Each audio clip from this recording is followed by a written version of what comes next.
Welcome back to another episode of the HighLevel Experience Podcast. Today, we're diving into a topic that's absolutely critical for any agency working within high level: snapshots. Our guest today has spent more than a decade meticulously mapping out the client journey and designing systems that help businesses truly understand why people do what they do. He's not the intuitive person who reads the room, but instead he's the guy who, studies, analyzes, and creates processes that allow businesses to thrive. After 18 months working with the largest companies in the high-level ecosystem, he's on a mission to remove the confusion around snapshots, ensuring they are built with purpose and deliver real results. He believes snapshots shouldn't be complicated and that low-quality, broken ones have no place in our industry.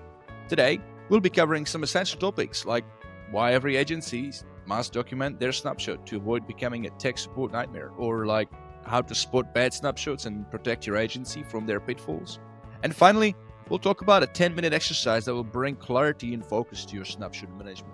Get ready for a deep dive into a world where clarity and efficiency reign supreme. Please welcome to the show, Michael Pacitto.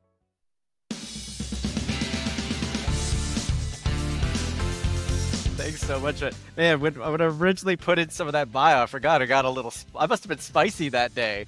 Yeah, or let's kick all the low quality shit out of this community. And yeah, man, that was fun. Yeah, man. Mate, you build a career around taking very analytical approach to understanding human behavior and, mapping out client journeys. I'm curious, was there a specific moment or challenge early in your career that made you realize this process-driven approach would be key to your success? Yeah, well, it's really, really simple, man. I'm autistic, which is something a lot of people don't understand about, but really, when it comes to talking with people, like I always have to have a flow chart. It's it's something like I have to map out how conversations go, because I don't intuitively kind of pick up human behaviors, social norms and things like that. And so because I've had to actually write down how client experiences go, how my interactions with people, and so that I can understand them and process them, I started realizing people started seeing me do that, and they're like, "Oh, that's really cool for marketing." Like, "Hey, when we're talking about a user journey, that's what it is. It's writing down and breaking down these complex, interactive social things into something that is tangible, trackable, and measurable." And so by this limitation of having to write down everything that most people kind of take for granted, it became kind of the thing that makes me a little bit different. It makes me more valuable because when it comes to mapping out the user journey, I literally do that every single day of my life, even just for simple stuff. So I think that was really, and once I started leaning into that and realizing that that thing of writing stuff down is what people find valuable, I think that's when things really started changing up for me. Yeah, yeah. And I mean, that really is the ideal process anyway. Like before coming up with any, campaigns or building stuff inside GHL, really every agency owner should take the effort to map out that customer journey for the client. And that starts with a good discovery, good conversation, trying to gather as much data, especially if it's a niche that may not be as familiar with.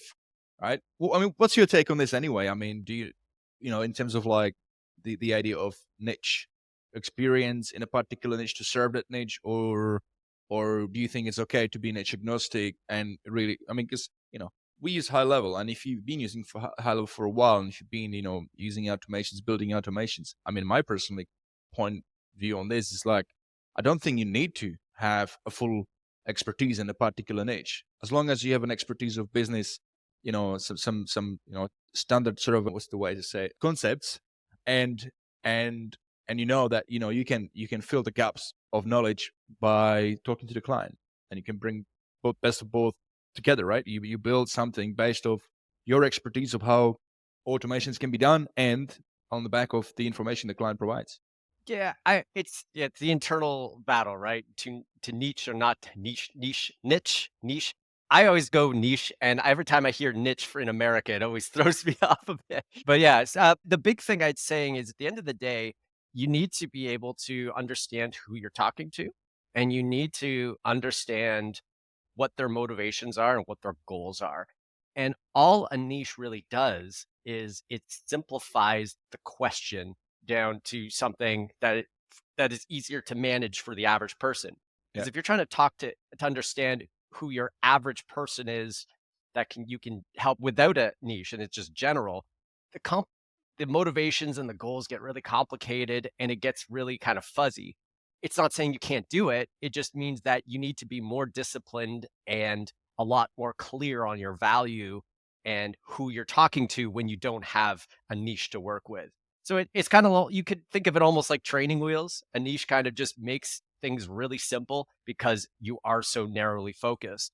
But I think once you've learned how to do one or two different niches, you start getting the practice of being able to identify who you're talking to, what they're needing from you, what are they needing to hear from you.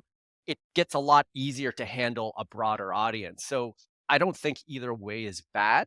I just think that one of them is easier to start from. And that's, I think, why everyone says go, like the money's in the niche and all Yeah. that. It's mainly because it's easier if you're a coach selling something.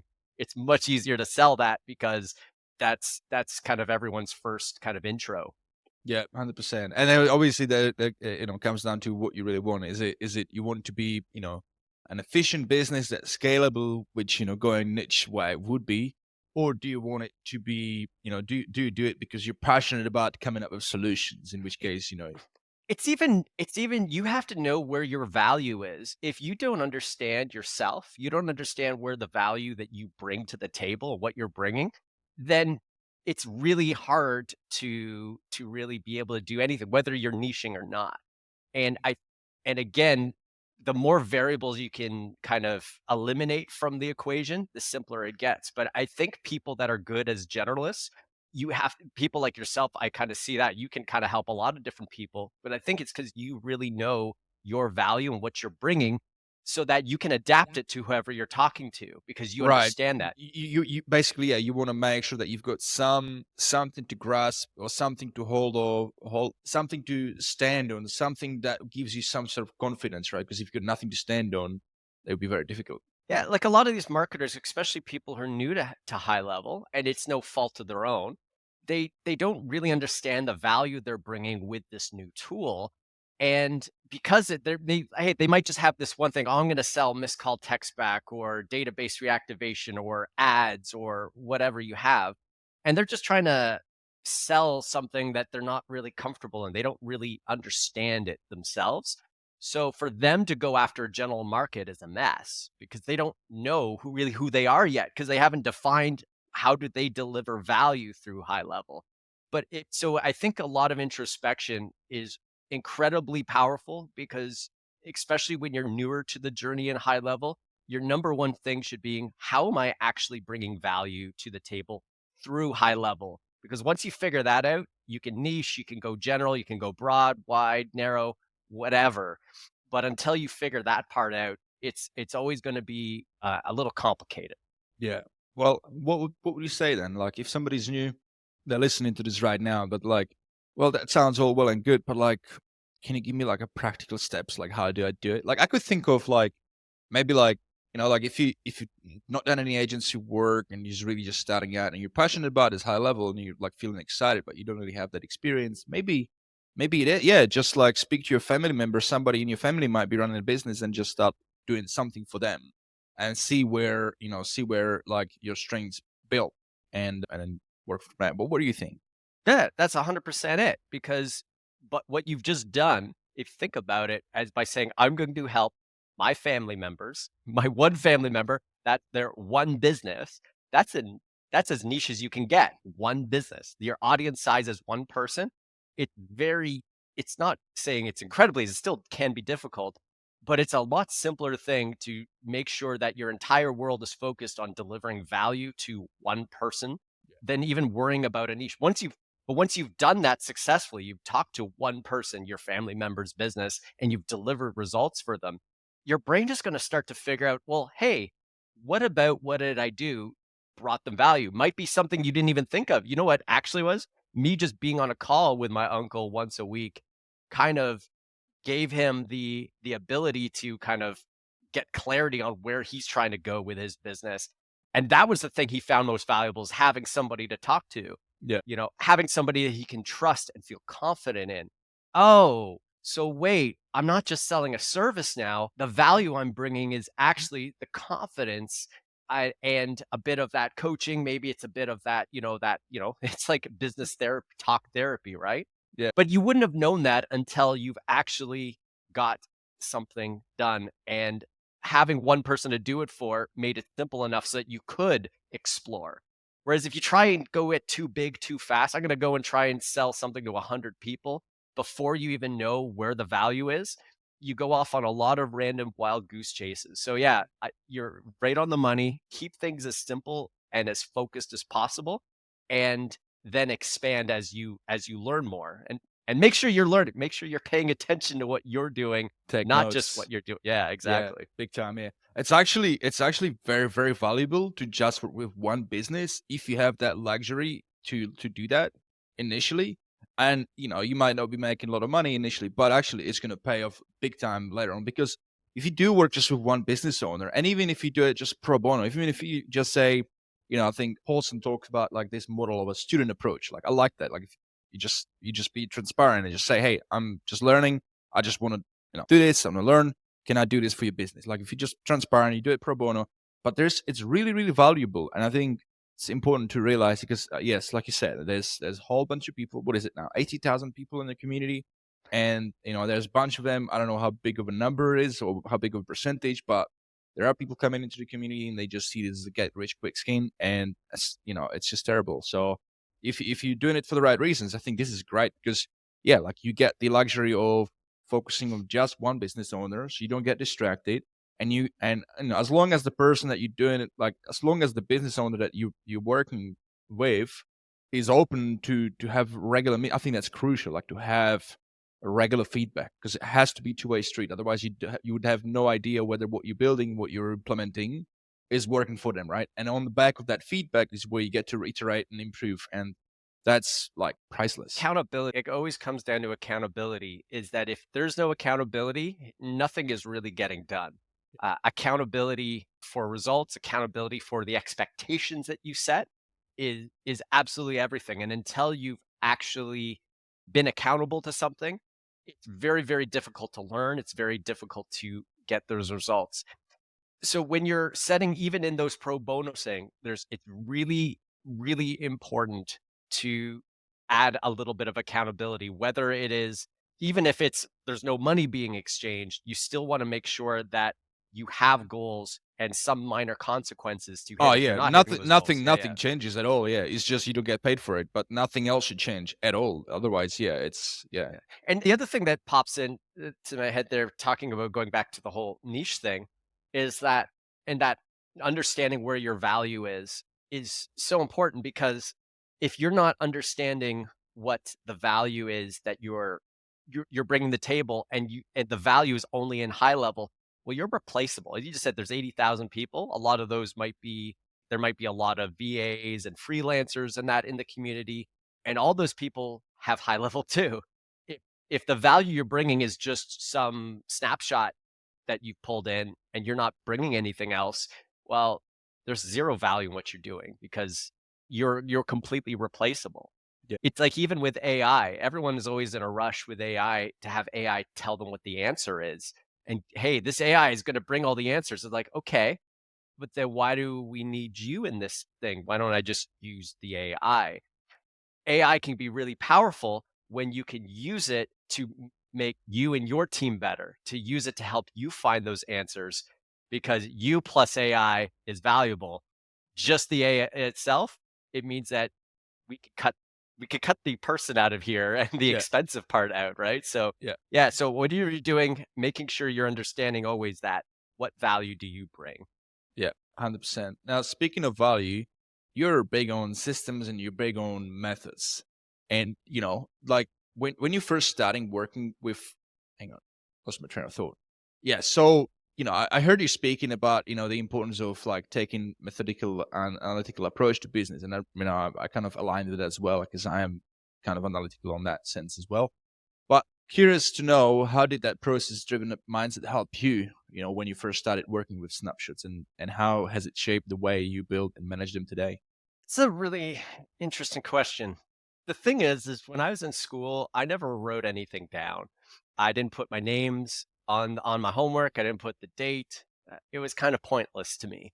And when I first started with high level, and actually even before even high level, I think a lot of business I did was kind of a mess because I did kind of just do whatever was coming to my mind in every single day.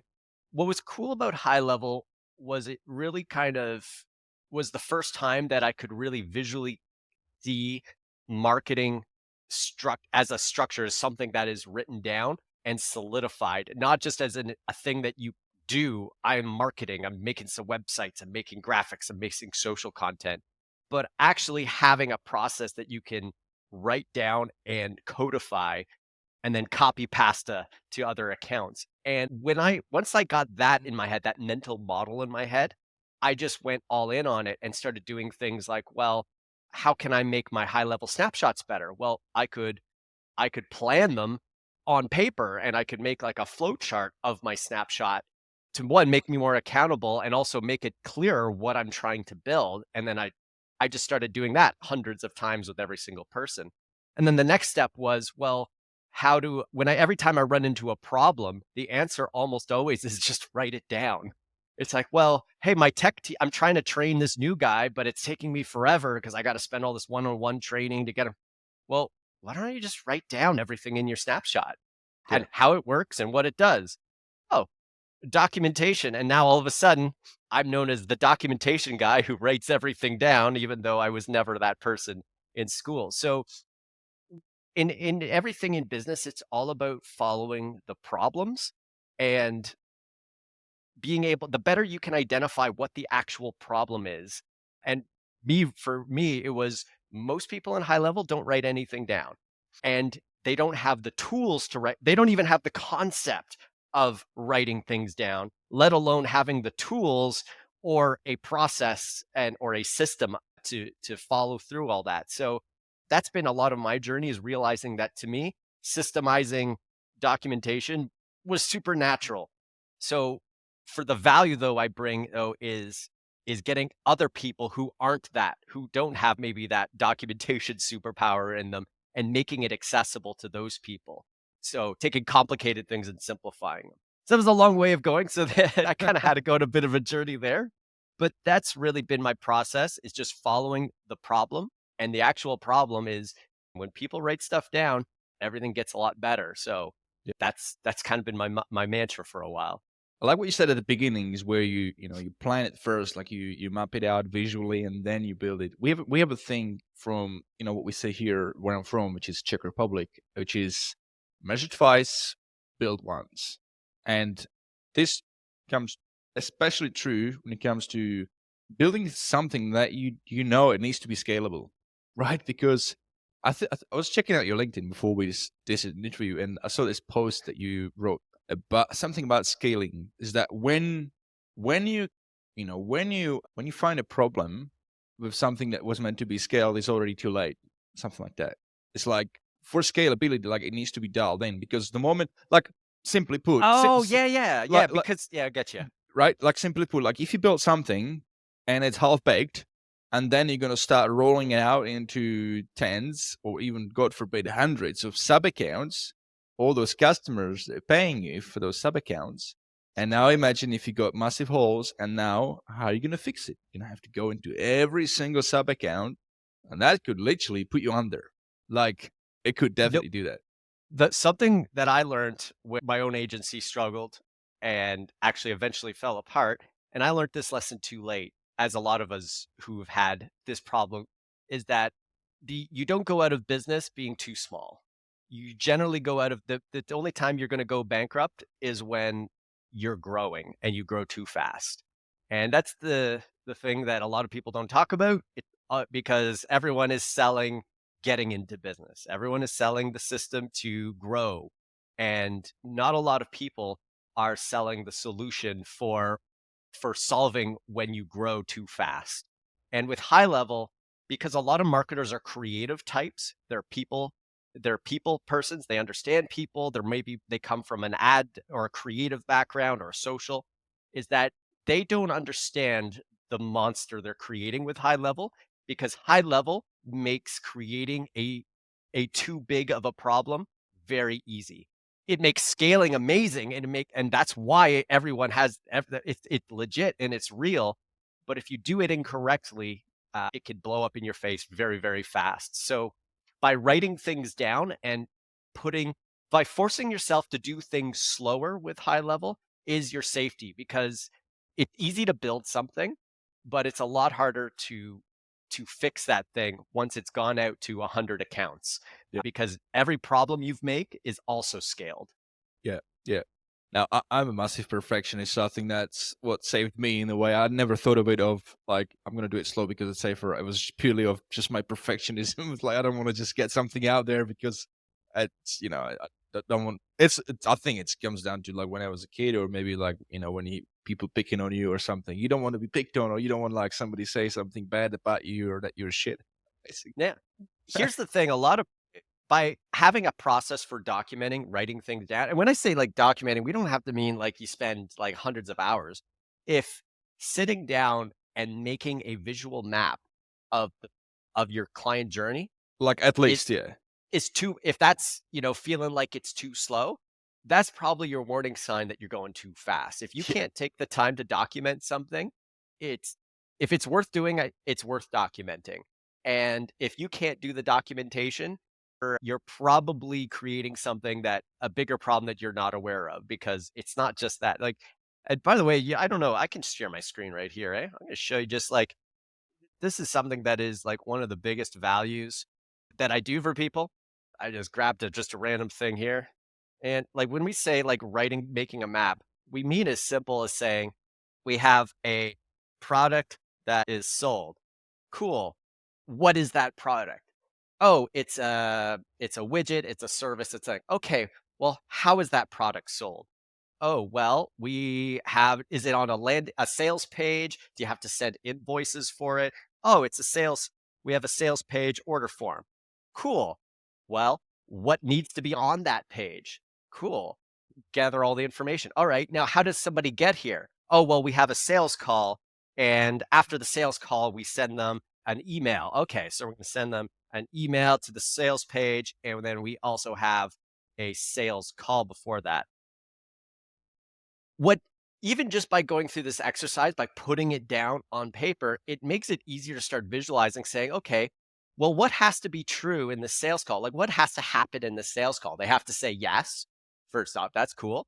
But then how do you get to the yes? Oh, well, you need to structure the sales call in this way to get to the yes.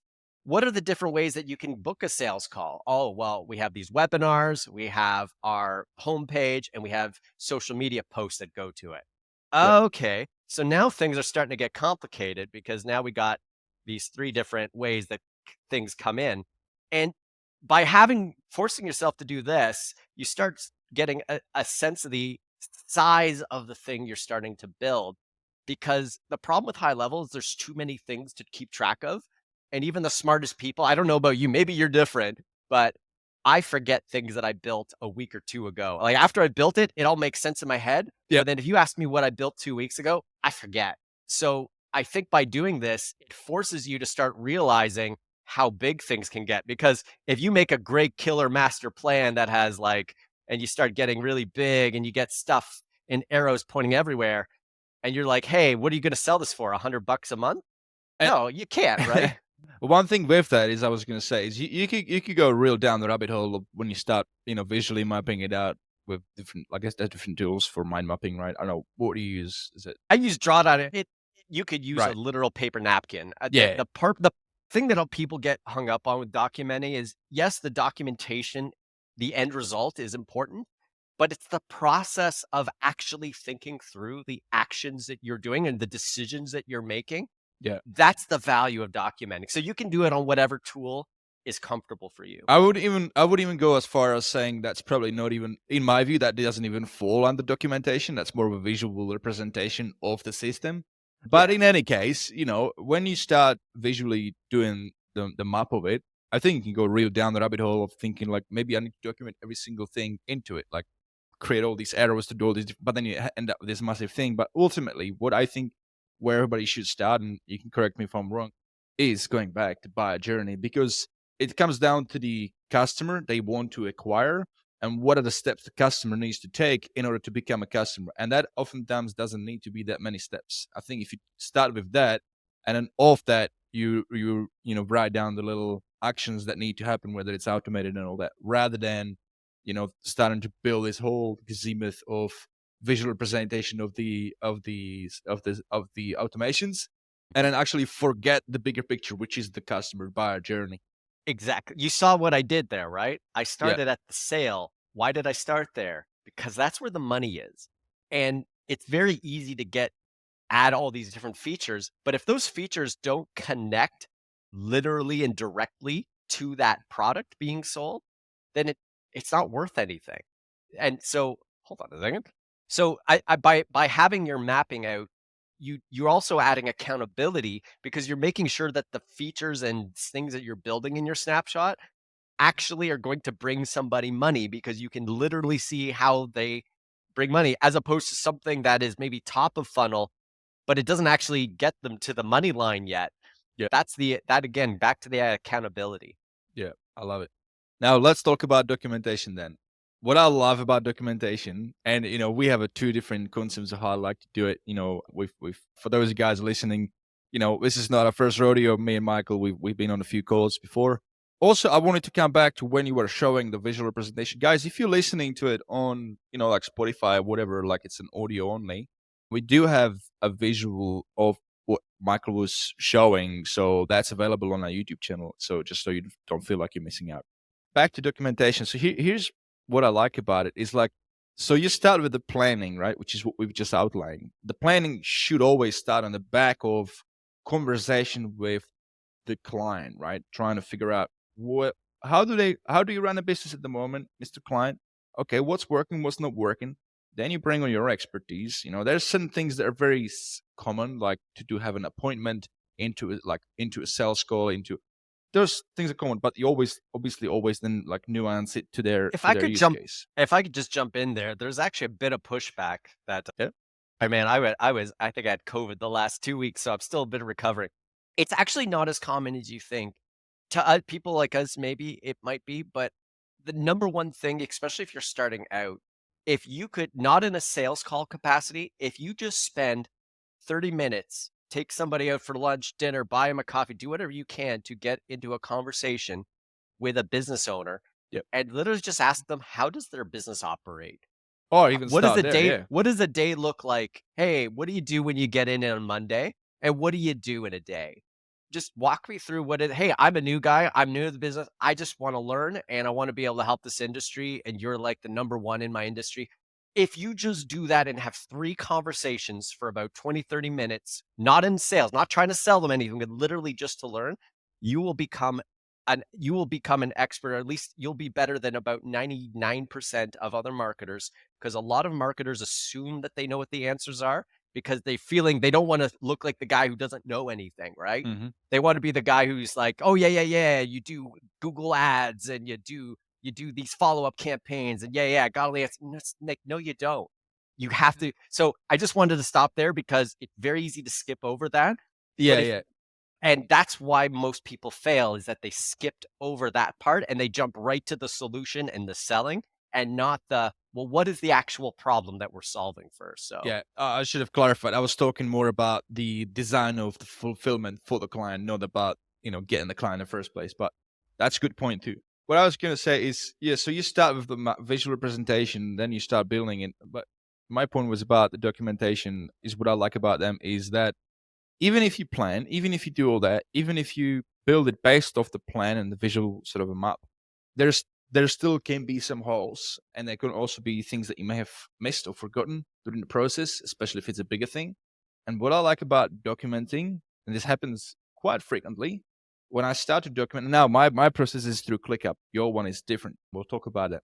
But what I found in any case is that when I start to document it, I then realize, hang on a minute, that wasn't supposed to be there, or what's that doing? Why did I do it this way? That's stupid, and I rework it. And just kind of like it's like a second or third step in the process where now you realize it's almost like it's a quality control, and you do it yourself, and just by the pure nature of documenting it, because you realize, well, I don't want to document something that makes no sense. It made sense when I was doing it, but now that I've done all these other things, I'm further down the track, I'm now realizing, hang on a minute, that was stupid. Let me just tweak this. So I often find, basically what I want to say is I often find that purely just by the exercise of documenting, I actually then go back to the snapshot and improve it. It's accountability, because anyone can build something and it's easy to say that it works because you thought it through or you think you thought it through. But by having to go through the exercise of writing it down, that process of writing it down makes you think of it in a different, it's like everything works until you show it to a client, until you have to show it to someone else, and all of a sudden the problems come out. But Why do you think that happens? Was it actually working right up to the moment you showed it, and then some gremlin came under the scene? No, it was always broken, but you didn't have any accountability to have to prove that what you built worked. And by yeah, talking to somebody, you've explained. Now, documentation is a great proxy for that, because you have to explain what you just built to your documentation. And that process, you just said, right? That process brings you accountability, because what you actually have to know what the value, dude, man, this is coming back full circle, picking niches and all that, right? You have to know what the value you bring to the table. Well, you need to know what value this workflow you just built brought, because if you can't understand it and you can't define it and write it down, how are you going to build a bigger snapshot based off of that? Because everything is built off of everything. You build a sales calendar and a follow-up process. Whatever you build next is going to be built on top of that. So you need to know what value every piece of your system is, and documentation is what proves whether you actually know what you're doing or not. absolutely. Right. I'm curious to know what your thought is on the size of snapshots and where would be a good breakpoint to split them into something like a module. Into a module, and now, so oh man, dude, you're opening up again can of worms. Now, when we say a module, meaning two snapshots that would still work together, Yeah. or just two separate. Well, it really comes down to, again, it comes down to like understanding the problem that you're trying to solve. A lot of people, and for a good reason, you kind of have your good, better, and best, your three tiers and your three packages, right? The problem is that a lot of people just jump to it based on price. It's saying, well, I want to have three different price points so that I can sell to people with lower budgets and higher budgets. That's not a problem. You're not solving any problems. You have a problem where is that you want to be able to sell to people, but you're not bringing any value to your end user. You're just kind of arbitrarily nerfing. Oh, sorry, I shouldn't use that's a gamer term. You're arbitrarily diminishing or kind of like sabotaging your product that brings value just so that you can sell it to someone with less money. That's not very valuable. In the same way, with a workflow, or sorry, with the snapshots, people sometimes break it apart to fit that three pricing model, and that's not a good reason. For me, what I actually want to think about when I'm thinking of different sized snapshots, pardon me, is I want to think, well, what problem is somebody who's just getting into business facing right now? Oh, they need to get their first 5 or 10 customers. Or let's say they have their first, and you're selling to first 5 customers, right? And they're running out of time with their sales follow-up. And that's really the biggest problem that they're facing. They don't have a big budget for big marketing campaigns, but what will bring them a ton of value right now is getting their core sales process automated and fixed out so that they can now start thinking about going after more than just 5 or 6 customers, right? So when it comes to the module, I believe the same sort of thing is you have to really understand what problems you're solving. Otherwise, you're breaking things up into modules for no reason. You're adding complications, Yeah. and you're coming down to something that doesn't actually bring people value. Because if a snapshot is too big that you feel the need to break it up, well, a snapshot's never too big. It's only you didn't understand the problem and you didn't make a snapshot that solves that particular problem. So I always think of create value and understand and make sure that you have a problem that you're trying to solve, and then decide whether breaking things up makes sense. Yeah. Well, yeah. And the bigger the problem, the more problems, then, yeah, having 3 modules in. This is a giant conversation, but is that a good place to start for you, or? Yeah. I mean, I like how you brought, I mean, the angle of how you've got your SaaS rebuilding configured, because that goes with what features are included and what features are not included. And that's a whole another thing where if you now do include a snapshot of that, but that bottom plan, the base plan doesn't have automations turned on, they're not going to be able to see them. So that'll be up to you to set it up. And then if there's shit, you have to go back. I mean, but without taking the SaaS configurator and how the plans are structured as to what features are included or not included, purely on the snapshot side, I'm a fan of modular snapshots from the sense of if it's a big thing, and this is just goes back to where I was, when I was studying, years back doing custom build stuff for a client. I just started building stuff and then just started to snowball effect, just started to add more and more into their sub account. And I realized, if I want to be able to offer this to other clients, I'm not going to end up with this massive thing. And it's going to solve a lot of problems like reputation, referrals, lead nurture, lead capture, all those things. But it'd be a massive thing, which means, I would have to charge a lot of money for the setup of it, which is a friction, because if the customer doesn't have that money up front, it's a problem. And granted, you could sell it as a subscription, like package it into your subscription. But I realized that's probably not the way I wanted to do it. I wanted to have that flexibility where I can sell them a smaller thing, which is more affordable for them, quicker to set it up for me, which means quicker they're going to see a result with it. And then that's going to make sense to then buy the next module. And with each one, they get a little bit more optimized, a little bit more profitable. But it has to make sense in their business. It has to solve a problem. So I agree with you. Like, what's the most essential thing for any business at the beginnings? Like, they need to get organized. The first thing, that's like the most simple one. Just get organized, have a pipeline, the CRM, and then have some simple, automation notifications whenever they come in, when they get leads and things like that. So a missing piece for making the decisions here is understanding what liabilities you're creating as you build. Me? Gosh. And because what you're really describing here is like you're saying, hey, I added more features into the snapshot and it got big. My first question is, why is that a problem? If it brings value, a serious business is it's like, hey man, this is a $10,000 build. That sounds like a lot of money, Yeah. except it's going to bring you a ton of money. But so really what we're saying is well, as we're building these things, you just went on a journey where you got to build things progressively, et cetera, right? Yeah. And you got to gather what you needed for each one of those stages when you needed it.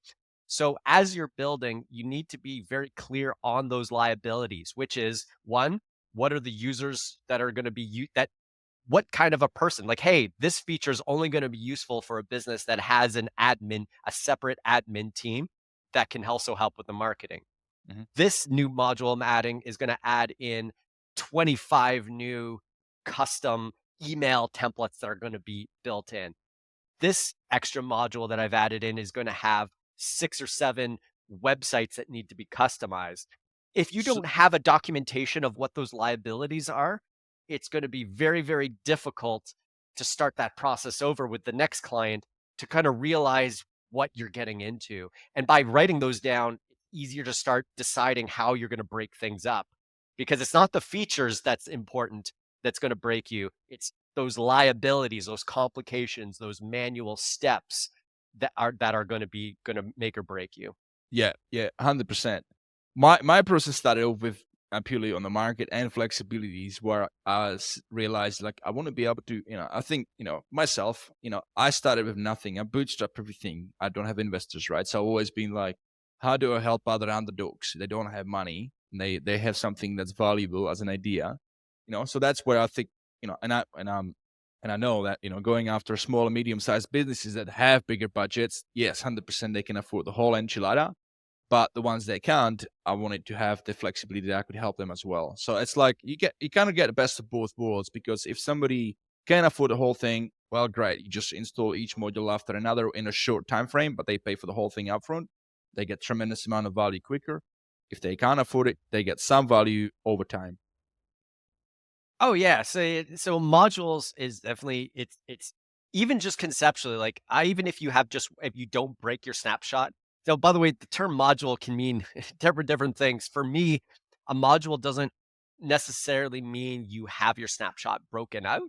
A module to me you could have just one snapshot with 5 different modules in it as a conceptual way of understanding what value your snapshot is bringing. I have a lead generation module. I have a sales engine follow up.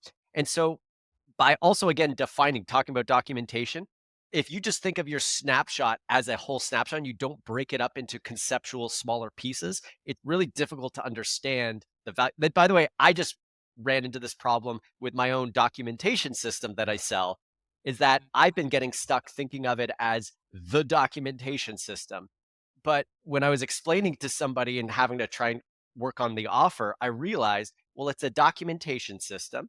But for bonus, you also get this the version history system, system. And on bonus it's also your training module. It's your training module. So by breaking up my own product into multiple modules, I started realizing that, hey, now it's easier for my clients to understand the value they're getting. It's also easier for me to communicate the value. It's not just the documentation system. So again, documenting your modules, even just on a conceptual basis, brings you a little bit of accountability for what you're building and why you're building it, as opposed to just 1,000 different features that you have. It's, what are those features all chunked as? 100%. Let's talk about your documentation, because you've got, I mean, I thought I was pretty detail oriented, but then, you showed me your thing and I was like, holy crap, let's share it to the world. Let's share the high level that's out there, because they need to listen to this. I mean, it's not for everybody. I warn you guys, what we're about to talk now, it's not for everybody. But it's definitely going to make you, as an agency, especially if you ever think about an exit strategy. I think that's really important to mention. Yeah. So the documentation tool that you're mentioning there, let's just be here again. Everything needs to have a specific problem you're solving. And for most people, I'm going to just share my screen real quick here. When we start talking, I have a big fancy documentation system, but at the end of the day, this is not the tool. This is just a simple spreadsheet. At the end of the day, what we need to do is we need to write down what the names of all the things in our snapshot is. We need to know what is the description, what does it do? We need to know how to set it up. Hey, we need to add assign team members to this workflow, etc. And we need to know if it's updatable. So just a simple spreadsheet with those columns is going to get you 90% of the way. Now, when you start having multiple snapshots, or you have multiple modules, and you start having lots of customers, maybe 10, 20, 50, 100 clients, and you need to start managing your snapshot beyond just the initial build, the initial sell, and you need to update it to version 1 to version 2. Well, things start getting complicated. You might need to bring on a team that can manage things. Well, now you're going to run into problems. Well, how am I going to manage the different versions of all these different snapshots? And that's why I built my more fancier documentation system, was to solve a real problem, which is when the spreadsheet stopped being enough. So I just wanted to caveat things first off. When we're talking about documenting your snapshot, what we're talking about is writing down what it is, what it does, and how it works, and how you set it up. And then everything else beyond that is solving scaling problems once you've gotten past the growth stage. Cool. So anyway, I wanted to stop there. But now when it comes to the next stage of thing is, well, what would you like me to show you about the documentation tool? Just give you a quick little 5-minute summary of it, or? Yeah, mate. And for the guys listening as well. But just before you get into it, I was going to say that you talk about the version history and how you manage the version history. So I'll be curious to see how you manage that, because my approach to it, and guys, like I said at the beginning, Michael has a different approach. He's got a spreadsheet approach. My approach is more through a document, like a text document, like a ClickUp doc. And maybe do a little screen share after as well. So we did talk about having a little bit of a comparison. It's not really, it's different way to look at it. At the end of the day, it's do you actually solve problems with, and your system, by the way, is super impressive, man. And again, you can do this all on a napkin as long as it solves the problem. So cool. So the other thing that we have too is, so I have a Airtable, and what it is more of a database approach to things. So let's say this is just a demo thing where I put some dummy. You want to understand what snapshots you have. So it's like, hey, we got this auto dealership sales management snapshot. what are the modules we have? Well, we broke it out into these 5 different modules.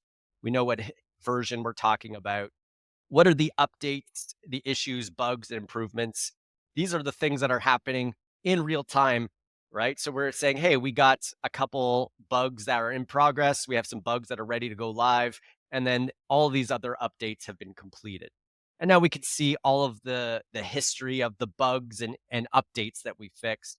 So that's all kind of well and good. So when we're talking about, you're asking about version histories, right? Yeah. Well, the advantage of having a database like Airtable for things means that we're looking at right now our workflows. So I have a bunch of modules. So these are different module groups, and each one has in this dummy data like 4 or 5 workflows. I need to be able to know with each one of these workflows what other assets are connected to this workflow. So for instance, here's a tag. So in this workflow, lead form submission, there's a tag in that workflow and that's documented. And because it's a database, I could click on this tag and I could see the description of this tag. I could see whether it's deprecated or not. And then I could see where that tag is also linked. So I could start to see, by having a database, it allows us to just have more information at our fingertips. And when it comes to the version history of things, if I go into, so let's say these are all my different, so I have all my 10 different snapshots here. I want to take a look at my dental practice one. Oh, look, I have like 5 or 6 different versions where I can say what happened in version 3.0. Why did I go to version 3.1? Oh, Right. we enhanced our patient management, right? What was changed in this version? What different things were actually changed? Well, I can click here and see all of the updates. Okay, we updated class booking features, and that was connected to this workflow. So I could see a detailed list of all of the changes that happened with my work. Now, why is that even useful? Well, what happens if you install the snapshot on a client account 6 months ago and you're a tech support person who doesn't really know the snapshot yet, but you have to help this client out that has like an old version of the snapshot? Well, you now have that information in your fingertips to be able to look at their account and look at what was actually changed in the last, oh, well, this was changed up to 6 months ago. So they have version 2.0, and here's everything that was changed since version 2.0.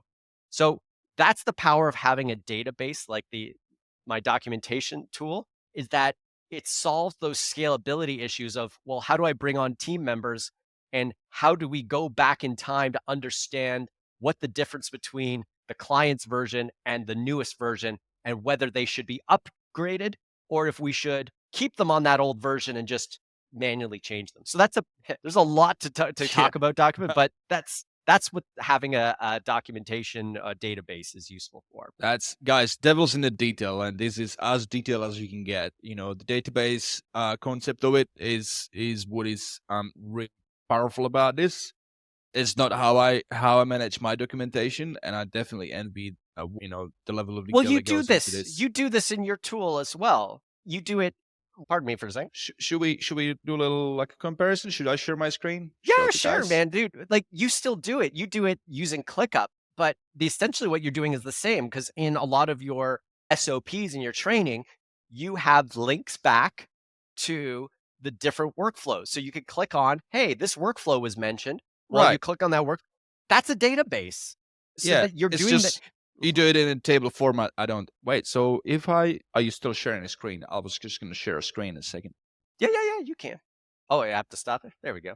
I think we It's can both share, but yeah. one Go thing on. I wish, if you could have a best of both. You know, that would be incredible. Like if you could have both, meaning you could have a table format, but you could also have let me just, right, here we go.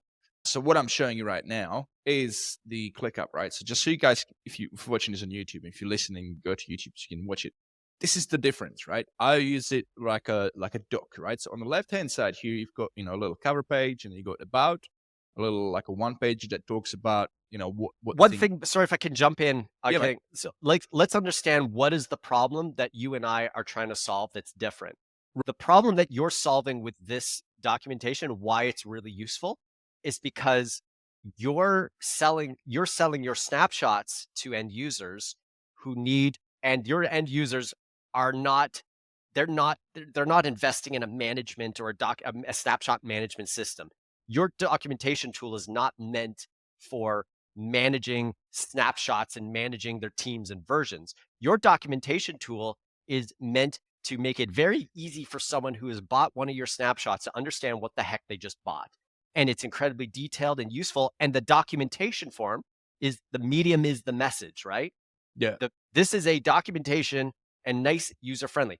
The tool that I have is not meant to be used as I just built a snapshot and I'm going to hand off this documentation via Airtable. It's a different problem.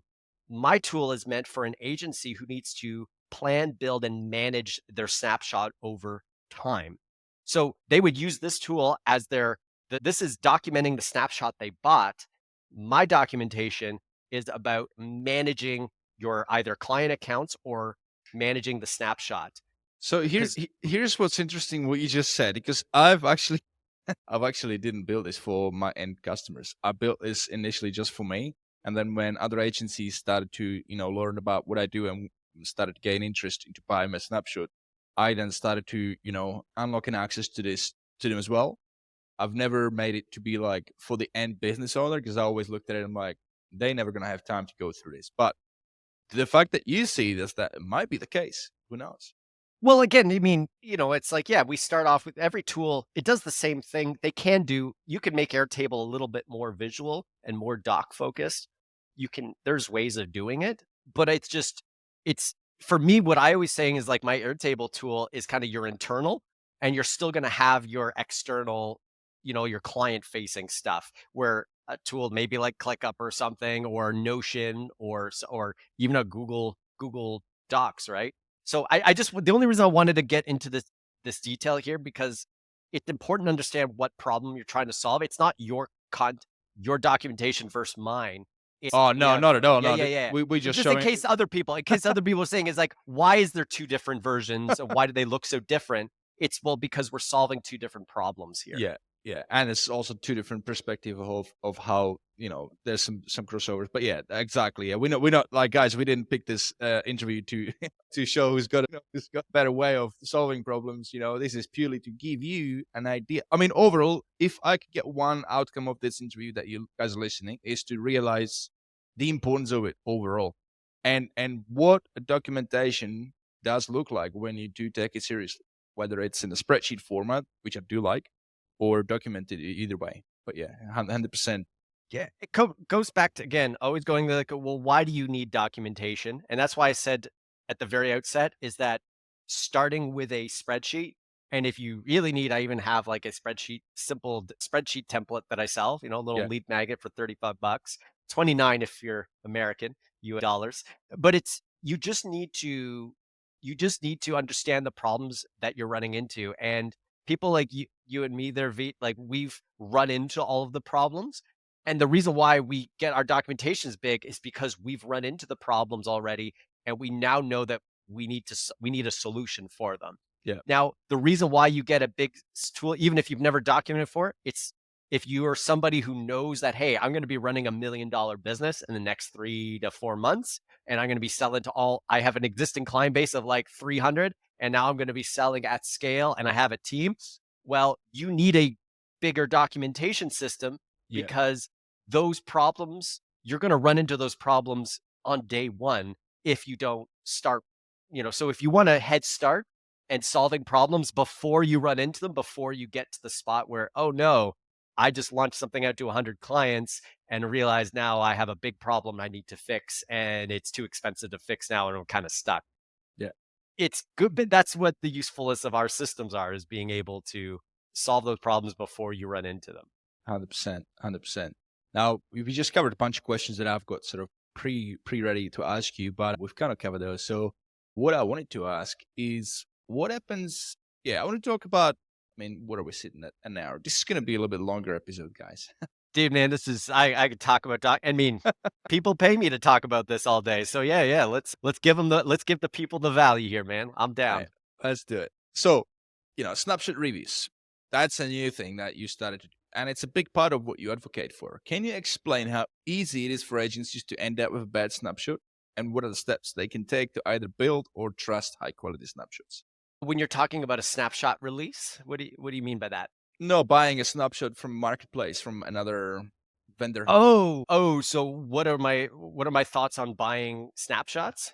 How easy it is to end up with a bad one. Oh, yeah, how is it you can end up in a bad situation really fast. So when you're buying a snapshot, if you think about it, is the person who built it. It is the manifestation of how a problem needs to be solved and their philosophy on design, right? On designing their understanding of the user journey is baked into their snapshot. What are the problems that they're aware of that, like if you're buying a real estate snapshot, the person who built it has an understanding of the user journey and they had something in mind when they went and built that snapshot. Those are hard baked in. So when you're buying a snapshot, you're not just buying something that generates income. What you're buying is that person's conception of the problem and their conception of how you solve that problem. And you're going to live or die by that person's understanding. So buying snapshots can be really easy. So you're buying into it, you're getting a shortcut. So if that person has a very good conception of the problem and the user journey, you're buying a shortcut to it. So our documentation, if you buy my documentation tool, you're getting a shortcut to all of the scaling issues that you're going to face as an agency. Mm. If I don't understand what the actual scaling issues and I just think, oh, documentation is good, I'm going to build some random tool, you're buying a shortcut to repeating all of the problems and all of the holes that in my conception. So buying a snapshot to me is really important because you're going to buy a shortcut and you need to trust that person knows what they're doing. But if you don't know how HighLevel works, and if you don't know the actual customer journey, and you're hoping that to just get a shortcut, well, how are you going to know if the thing you bought has any holes, right? You're going to start selling something that has those holes. So when you're buying a snapshot, and this is why I did the whole snapshot review, and I was super happy to make yours the first one, was because I have a list of all of the best practices for snapshots and how to find all those holes. And I needed to bring a way for people to understand objectively which snapshots have those holes understood and which ones don't. Mhm. Oh boy, again, that's a huge can of worms you're opening here with this. But for me, buying snapshots is you're buying all of a shortcut to the success, but you're also buying a shortcut to all of the problems if you're not careful. Like good standards that snapshot sellers now should have in place in order to present their product for the potential buyer. Dude, man, documentation. Think of everything we've just said in this conversation. No, I mean, yes, Oh. but that's what you get after you purchase it. But I mean, like front facing, like sales page. What should be on the sales page? What should the sales page say about the snapshot at bare minimum? In order to provide enough information for somebody to make a good, informed decision to purchase. So like how do you as a snapshot builder, what should you have to how do you present your Yeah, like snapshots what to do you people see that as a good okay, standard? sorry. Yeah. Uh, I think the accountability is a big one. So I run a large group, and the biggest sign of the low quality snapshot builders are the people who don't have a lot of information presented. So a video walkthrough, even at just kind of a high level of talking through their snapshot. If the builder can't articulate the value of their snapshot in like a 1 or 2 minute video, and if they can't clearly convey the value of what they've built, it's probably a sign that they don't understand the value that they have and they don't understand why they built their snapshot in the first place. And so it's really important to have a video walkthrough. Again, it's not to have a video and to have a walkthrough. It's to force you as a snapshot builder to make sure that you've gone through the process of thinking about why you built your snapshot in the first place. Why would somebody ever want to buy your snapshot? And can you connect those two dots together? And if you could do that in a video in a nice short amount of time, that is going to give people confidence because again, people buying snapshots, they're taking a shot in the dark. They have to trust that you've actually thought through things. And nothing is better than a video of you on camera actually speaking as a person. That's why Yeah. we value the speak. There's a big difference between doing a webinar like this and speaking on the stage. What's the difference? It's just the same information. Well, no, one of them is a person had to actually get there and give their thoughts in a coherent manner in front of people. The other person could have done multiple retakes. They could have done so. Being able to articulate your vision is, and in any way that you can do it is really powerful. But number one is a video explaining your thought process. Yeah. I'm gonna add to it. And by the way, guys, I'm biased. I sell premium snapshots, so I've got I think, pretty awesome sales pages. But I think if you do sell a snapshot, you should on your sales page have a video, like you said, but you should also probably list down, the number of assets, like number of how many funnels, how many workflows, how many tags, and it's not difficult. List them down, have an information like a paragraph about like an overview, and maybe even a longer paragraph that explains the end to end, what the system does, what the automations together in the snapshot complete, what objective they complete, written in like easy to understand format, and then obviously some FAQs and and an ability to obviously buy it. It comes down to everything should always be about what problems are you solving and how do they solve them.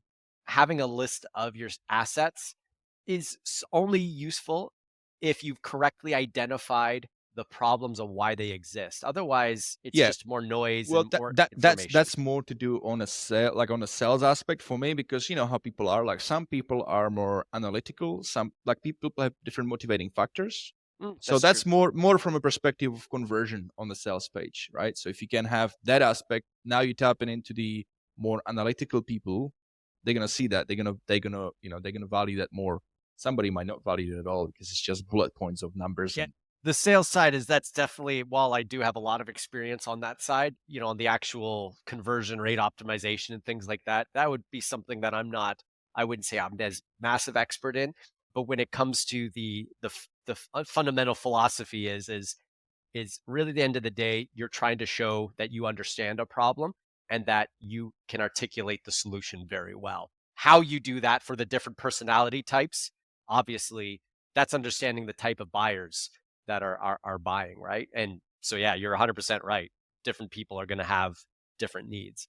I want to circle back to some more questions about snapshots because I mean we could go on, but I also have a couple of like really rapid fire questions, and we are edging over an hour now. These are like really short, quick questions about high level as a tool. All What? right, I'll do my best. Let's go. What about high level originally grabbed your attention? Was there something specific or a problem we're trying to solve? I think that was it. My agency was struggling because I had a team of 9 and I was doing too many different things and I didn't have a way to copy paste. So high level was a vehicle for me to finally understand, hey, I can make a system, build it once and then repeat it. It was the first time I actually connected those dots and saw the value visually. Because up until then, there was nothing else. We were doing the duct tape method I in was using Zapier. like Vendasta, which was reselling a whole bunch of different services and tools and had a crazy dashboard, which was kind of what I was looking for, but I couldn't copy paste I had to just make those manual connections every time. So yeah, no, there's a lot of tools out there, but high level was the first one to make it actually good enough that the all-in-one was possible. Because all-in-one was possible before, but it didn't really it was clunky and it did everything badly. Whereas high level got everything to that, hey, this is good enough to actually do jack of all trades and actually pretty decent at all of them. That is true. I haven't heard anybody saying that about high level. That's good. I like that. Well, it's always, yeah, jack of all trades, master of none, That's right? right. Or it's like you're good at a decent at a lot of things, but there's a lot of you're not really good at. Well, the reason why all in one didn't work before was that if you try to do too many things, you sucked at all of them. Well, high level isn't the best at any one thing, but it's good enough that Exactly. now what is the value it brings? The value is like, well, the trade-off is you're not getting the best tool at everything, but your whole business life is simpler, right? So Go High Level understands their value and what they're providing. They're not trying to be number one in everything. They're trying to make a system that will work for the most amount of people consistently. But also, having said that, there's incremental improvements every single week, guys. So even though, and skateboard is a big thing. So yes, there are features that have been rolled out and they're kind of like, some would coin it as, use the term half-baked. Half-baked, still They're better not half-baked. than They're not nothing. half-baked. Yeah. They're version ones, and they are exemplifying the model that high-level people need to. You need to Right. start simply. You need to have a plan of what you're building towards, and you need to incrementally release changes over time. And that is the model that you need to take with your snapshots as well, right? They're not trying to be the big flash of the pan. Here's our next high-level version 2.0, high-level 3. Everybody buy now, buy the next 5K package. Like, that's not what they're doing. They're saying they're starting small and incrementally, and they've defined their modules, their different product lines, and they're working as an actual tech company. If you're in high level, so I would say they're not half baked. They're just not. No, I fully didn't mean featured. that. Wasn't like, I didn't mean that. Me saying it. I was saying like some people might coin it. Oh that yeah, way. yeah, and I'm yelling at the people through you. I'm not yelling at you. I'm yelling at the people through you. It's all good, man. Yeah. Yeah, because I know the skateboard method is where it's at. And anyway, so what's your favorite feature? Next question. Favorite feature of High Level right now and why? My favorite feature of high level right now, I mean, it's got to always be like the snapshots and workflows. You know what? I mean, to give a slightly better answer, I like the jankiness of high level. And what I mean by janky is that high level allows you to make a noose and hang yourself with it. I like the fact that a lot of the things you can connect almost anything to everything and make crazy workarounds that make the impossible possible.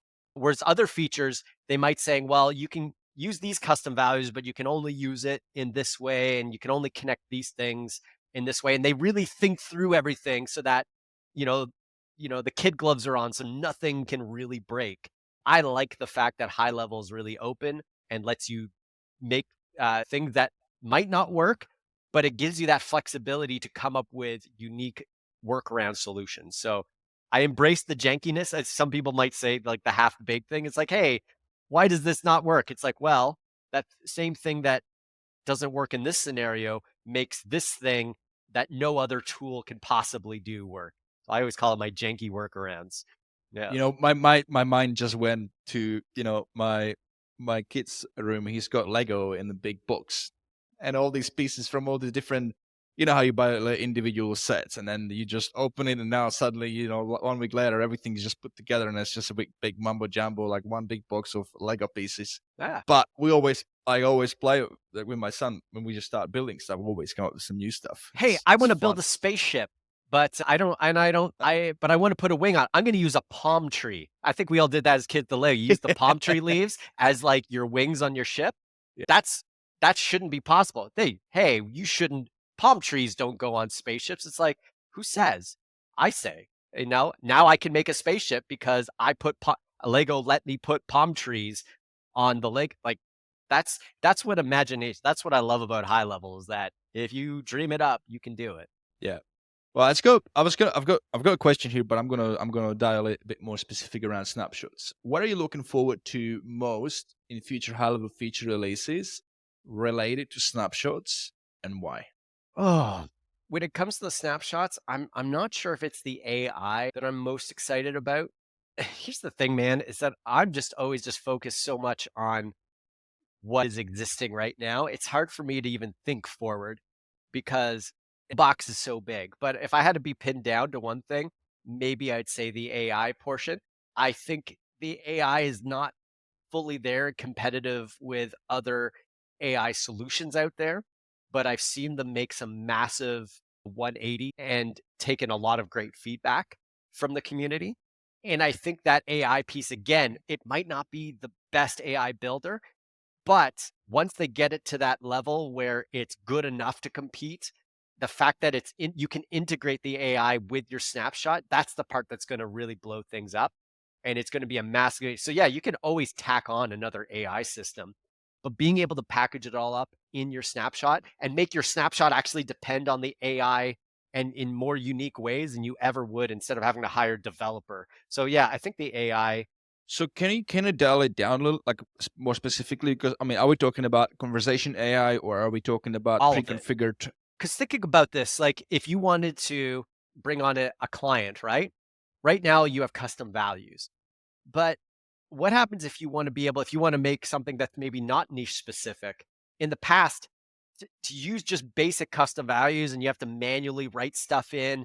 And then, the custom values, like if you had like an email template, well, how are you going to customize your follow-up? Well, you're going to have to manually write stuff in, and it's kind of clunky to try and, you know, It's almost like it makes it easier to just go straight into the workflow and then hard code that yeah. copy in there and directly. So what's going to be super powerful is having your AI as kind of a central brain of your snapshot, where you bake into the AI the logic for how your snapshot operates and how it needs to be customized. So when you build a snapshot, you have all of that logic kind of connected to all your custom values. And then you can run a workflow that will run through the AI and it'll update all your custom values based on that logic, right? So it's like on the simplest level, this is the saying, hey, I'm a real estate company, a one person real estate agent that serves these types of that I specialize in new and young families. Cool. Well, now the AI is now connected to everything and it will update all your custom values and all your custom fields, or maybe it'll even dynamically change over time, right? So that's the part that I'm the Hmm. bigger integration into your AI. You can only do a lot of this, but I think being able to seeing how AI integrates even more as a fundamental layer in everything in high level. Once we, it's kind of like when we went from mobile first, in Yeah. web design, that changed. That was a fundamental shift. The thing I'm most excited for is when AI first becomes, so it's no longer just a bunch of tools and an AI thing. It's literally, this is just AI is just baked into how high level is. I That, mean, it could get as far as an account is open and you just speak to AI and AI builds everything for you, including workflows. But yeah, we're almost there, dude. that, I've with I my mean, documentation tool, by the way, I used AI and it kind of came up with all the dummy text and all of the links and all that. So we're getting pretty close to that. yeah, interesting thought is that what will that do with the current business model and how many of us would put out of business? Because then the direct businesses could skip the queue and go directly with high level, for example. All you could do is focus on what is actually working right now. Focus And what when you're in that time control. Yeah. comes, always make sure that's why Gary V's, take 10% of your attention and your money and taste the newest things, but spend 90% on what's actually working right now. Cause tomorrow may never come, man. We Or it can't, might, yeah. yeah, yeah, yeah. And So we can't control everything, yeah, 100%. that's why But when you said, "What am I most looking forward to in high level?" It's like, I don't know, man. I'm just so focused on what's actually working now, and when that day comes, I'll be ready. But there's no point in, well, not no point, but it's you can lose focus. You're responsible for bringing value to the people that have paid you money now, not the people that'll pay you money tomorrow. exactly, yeah. Now, here's where I'm quite excited. High Level just released, and that was September 18th, so that's 6 days back at the time of recording this. Up Marketplace, one-time pricing models, and now well, it says in Q3 we're launching, so maybe it hasn't launched yet, but I need to look into it. But now the ability to resell snapshots directly through High Level Marketplace, and also ability to sell either to an agency with unlimited to use to all the sub accounts, or sell them per sub account, more like a distribution model. So pretty exciting stuff there. Yeah, dude, that's another level. Okay, so we're talking about the scale, right?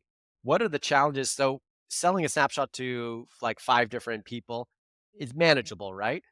What happens when you sell something that goes out to 50 agencies and those agencies then make that thing that you built and each one of those agencies has 100 clients, right? And now you have 5,000 or 50,000 people that have your product on their account. Understanding the implications and the liabilities of what it would take to update. So, hey guys, I released version 2 of whatever app that I just did. And now you have 50,000 people that need all these manual changes, or that doesn't, or things don't work anymore. That's a scary prospect. Yeah, So well, I I mean, this is almost like we should have. This is a really good topic, actually. We may have to come back to it on the next episode because I wanted to ask you about what's your take on snapshot updates. oh god, yeah, well, yeah, that will be a whole other episode because that's Because my, another my thing. my like here's how I handle it. Right, I update snapshot because with time they get better. There's also you have to update them purely because high level has changed something, or you just purely make them more optimized. So you update them, but if it's a significant update that because I mean it also comes down to install snapshot into SAP account. You typically customize the snapshot. You customize the copy. The copy might be in an email that's part of workflow, so you can't really roll a new snapshot over that one because it would overwrite all the customizations you've So done. step one, no, because to step one for this is you need to understand what parts of your snapshot can be updated safely overwritten and which parts can't. If you do that, just that accountability, if you that documenting that step alone is going to force you to think about your snapshot saying, hey, I built this one mega snapshot, does everything, but I can no longer edit it. So it doesn't get a check mark saying that I cannot safely overwrite this in the future if I ever want to change it. So what are you going to do? You're going to break it down. You're going to split it up into the customizable parts. And then you're going to have the part of the workflow, the core logic that can be safely overwritten and changed and updated. So again, documentation solves all of these scaling problems because by forcing yourself to write down whether a checkbox or not, whether you can overwrite things, that's going to force you to create your snapshot in a slightly different way, as opposed to building a snapshot and then afterwards thinking, oh, I'm going to update. Oh, I can't touch anything because nothing can be updated or overwritten without manual work. So accountability on your documentation solves that. Doesn't solve it completely, but it does help make that a lot easier of a pill to swallow. So what then would you be? You know how when you're loading a snapshot into a sub account, you can see a long list of things, and you can toggle on, toggle off what you don't want, what you want. So then it still leaves a room for error because you have to be really diligent what you're checking and what you're unchecking. Well, it's almost like if high level, it's almost like high level should come up with an option where you could preset it with two categories, and then like it would automatically say, well, all these assets, if you just click this, would automatically select the ones that are like good to edit, and then the ones that aren't would be checked. That's Yeah, well, that's why I built the tool that I built, is because high level doesn't do that right now. And so the only way to even have a hope and heck of updating your snapshot is to have some sort of documentation system. So whether it's my little spreadsheet or the tool, yeah, again, selling a snapshot is one thing and understanding what you have is thing, but then managing it over time is is another one. And whole it's yeah. but yeah, go on. Yeah, now you go, mate. But yeah, so that's just it, man. So it's like, again, if you're just starting out, you could get away with anything because manually updating 5 or 6 accounts, no problem. But if you're going to sell your snapshot to more than 5 or 10 accounts, and you want to sell that snapshot and then maybe update it and grow with your clients, if you don't have a documentation system, you're literally setting yourself up for failure. You are creating a monster every single day that goes by that you don't have things documented and written down. So speaking of a system that helps you keep track of all your documentation with snapshots, where can people find out about it? Tell us more details. Yeah, for sure. And the Snapshot Manager Pro is a tool that I built. You can get it at highlevelexperience.com/snapshot manager pro. Vit, you've been really gracious in promoting for that, and I really like that. You can also find me on YouTube at mpacito.com/ all that other fun stuff. And managesnapshots.com is my own home site for consults and that.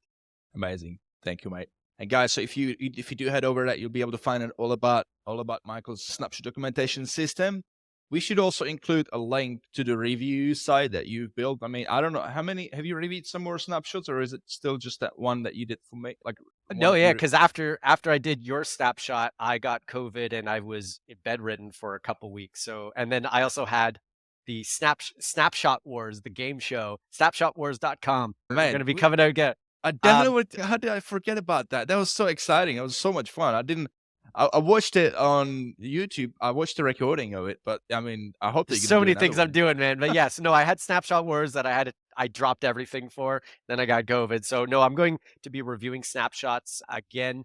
I don't have a current homepage for that. It's only links through my different sites I have to it, but we'll put it in the description. I'll send it to you so you can put in the descriptions. But right now, yeah, I review snapshots through my 100+ best practices. And right now, Vit is the only one that has been able to pass the rigorous test enough to stand up for it. And it does, man. It was a pleasure. So if you want a really good snapshot, you should definitely check out the review, and I'll put the link to Vit's snapshot in the link there.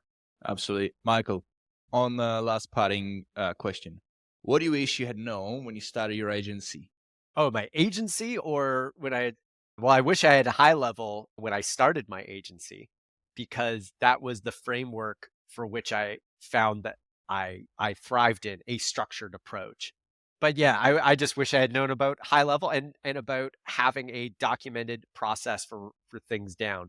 And also the idea of a minimum viable and having that customer journey written down, because I didn't define what my customer journey was. Mm-hmm. I Every new shiny thing that was thrown at me was the coolest. Oh, ads, web pages, video oh yeah, that's cool. Let's do that. As opposed to thinking about, well, what problem am I trying to solve? Because I didn't understand what that problem I was trying to solve clearly enough. So every solution looked like a possible money generator, as opposed to looking at everything through the lens of, well, how am I actually going to bring money to business? What is the business I'm even trying to help? And what problems am I trying to solve there? Instead of trying to just fit all these like square pegs in a round hole. So yeah, that would be the two things. One, HighLevel for the structure, and two, really understanding and being accountable to solving a problem. Number 3, I'm going to add, guys, he who screams, or he or she, who screams the loudest about the problem is the one believed to be best at solving it. So you can't do that unless you know what that problem is. But if you do know, and I mean, that's a really good one as well, because there are people who are really good at solving these problems, but they are not loud enough. And then there are people who are really loud about solving it, but they kind of know about halfway through about it, but they get all the business. Well, if you think about it, they're not a lot of the salesmen, they're like the guru-y, sales guys, right? Well, they're screaming loudest about the dream and the solution. They're not actually, and the problem that they're screaming about is not the actual problem, it's the symptom of the problem. Oh, I ran into sales. Well, well, it's not actually sales, because they're just trying to sell you their solution or whatever they do. The actual problem is that you don't really aren't being held accountable to solving a problem. You're just selling another new thing that they're hucking, right? So that's the thing, is that everyone can talk about and say that they're focused on the problem, but a lot of times the problems that people are solving are surface level just to sell you whatever thing whatever thing that they have for sale. Yeah, definitely. I mean, there's a lot of it. I see a lot of it on Facebook as well. I mean, Yeah. people. It's like what I'm selling, Yeah, the documentation tool. It's not sexy, man. Like, it doesn't sound like the sexiest new thing, but when you've seen all of the train wrecks of hundreds and hundreds of agencies, I have to build something that would scale out to a team of 100 that would with Extendly, and seeing the impacts of building something that goes out to 10,000 accounts, you see the problem kind of differently than somebody who's just selling this new thing that, hey, this new snapshot that does XYZ. It's like, yeah, well, not what that's actually causing the problems. So it's understanding the problem and making sure that the people you're buying from actually seen what the end looks like, not in. So that's it, right? Yeah. Everyone likes selling the sexy thing. They don't like selling the thing that actually makes business work. The harder problem to solve. 100%. Michael, let's wrap it up. Thank you so much, man. I really appreciate you jumping on. We've. I thought we were gonna cover like everything you think of about Snapshot in the hour. I'm like, hour should be enough. Hour is not enough, nowhere near. So Not with me, man. I'm long-winded, but yeah. So I thank you for everyone that stuck out this whole podcast. 'Cause, Yeah. yeah, I looking mean, it's for- super technical today, so I know that it's probably not for everyone's fancy, but we probably will come back to it again because I mean, I am passionate about this. I build snapshots. You do really good at documenting things. It almost makes me think that one day we'll need to do something together, like come up with a project together. Amazing. I'm 100% down, man. Anytime. I've seen your work and I love it.